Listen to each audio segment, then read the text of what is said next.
Ako, anak. Ako na po ang magsasampay. Ito, baka mahulog ka. Opo, inay. Inay, nakapagluto na ba kayong tanghalian? Baka kasi mabugbog na naman tayo ni Itay.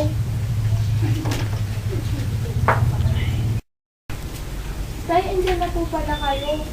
Ayo, baka mahulog ka dyan, taas-taas. Di po, Sunok, dalawin si kamatayan. nagsasampay lang po. Bahala ka.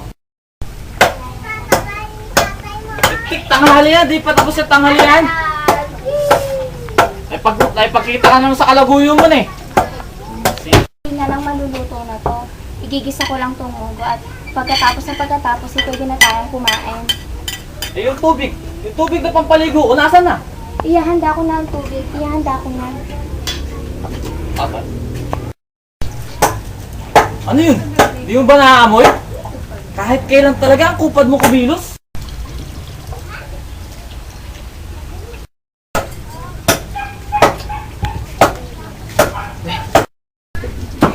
Ama ni Ayo, aalis ka na naman. Ano? Koy, Di ako aalis. Natalo na ako ng 20 mil kanina. Hindi ako babalik doon para lang mabawi yung mga talo ko. Bakit pa ako tinawag ng magaling mananugal? Wisit ka. pwede mo ba akong bigyan ng durian? Nag-order kasi ako ng 20 itlog kay Will. Pinapit na rin akong mga anak. Kailangan kasing bumili ng itlog para lutuin sa luya at alak. Sino ba may sabi sa'yo umorder ka ng maraming pagkain? Ako ba? Ikaw yung order, di ba? Eh di ikaw yung magbayad.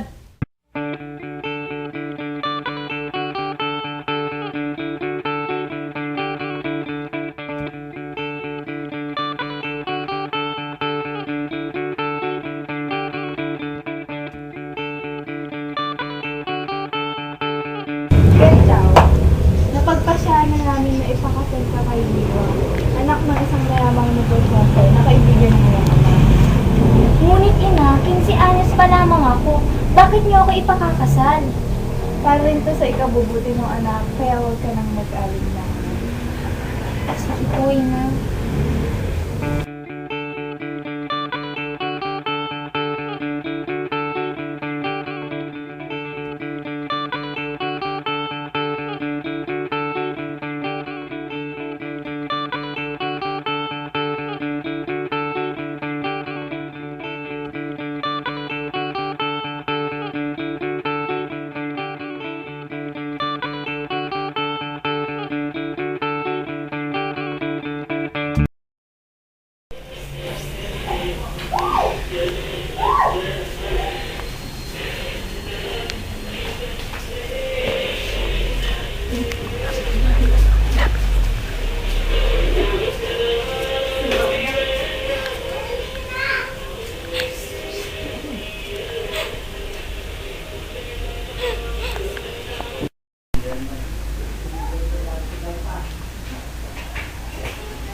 Ayo.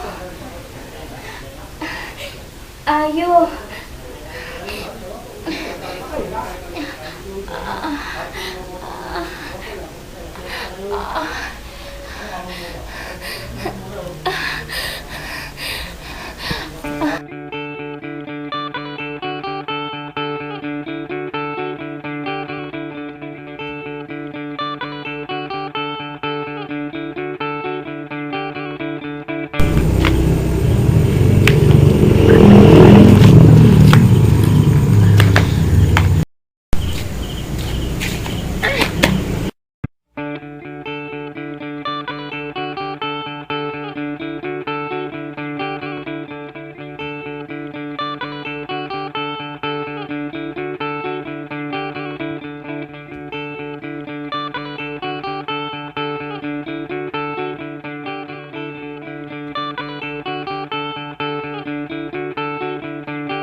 Ay, bakit ba kayo dyan?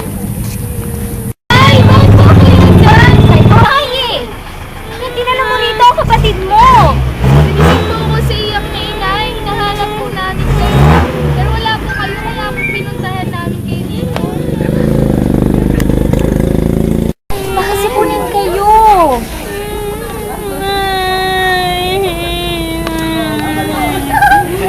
Ay, anak, aalis mo na ang nanay ha. Pagkatapos ng 2 hanggang 3 araw, babalik ha. Di ba mabait ka? Di ba? Hintayin mo ang nanay, di ba? Makapabait ka ha. Saan po ba talaga kayo pupunta, inay? Sa ospital, anak. Anak na ako. Anong ginagawa kayong dalawa rito, na? Magsiuwi nga kayo! Pumasok ka na sa loob. Hatid ang hospital, bis.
Dapat pala ito ginamit na.